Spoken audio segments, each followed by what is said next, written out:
এবার শাকিল আশরাফকে থানায় পাঠানোর শক্ত ব্যবস্থা করবে খুশবু। বিস্তারিত জানতে সম্পূর্ণ ভিডিওটি দেখতে থাকুন। আসসালামু আলাইকুম প্রিয় দর্শক, সবার কি অবস্থা? হাজির হয়ে গেলাম দীপ্ত টিভি নিবেদিত খুশবু নাটকের 230তম পর্বে কী সব ঘটতে চলছে তার অগ্রিম খবর নিয়ে।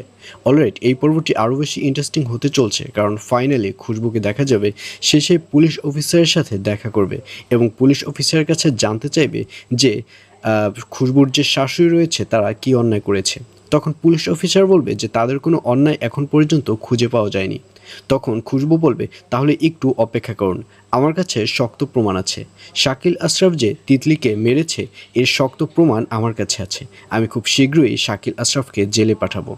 আর এই কথা শুনে পুলিশকেও দেখা যাবে সে খুশবুর কথায় হ্যাঁ সম্মত পোষণ করবে এবং অবশেষে খুশবুর যে শাশুড়ি রয়েছে, ননদ রয়েছে, কাউকেই আর থানায় নেবে না। আর অন্যদিকে খুশবুর বাবাকে দেখা যাবে সে অনেক অসুস্থ হয়ে বাড়িতে ফিরবে, কিন্তু অফিসে খুশবুর বাবার সাথে যা যা ঘটেছে কোনো কিছুই খুশবুর বাবা কাউকে শেয়ার করবে না। কিন্তু খুশবু তো খুব ভালো করেই সব কিছু জেনে ফেলবে এবং তার বাবার কাছে জানতে চাইলে যে আসলে কি হয়েছে তার বাবা কোনো কিছু খুশবুর কাছেও শেয়ার করবে না। আর এছাড়াও থাকবে আরও আশ্চর্য সকল ঘটনা।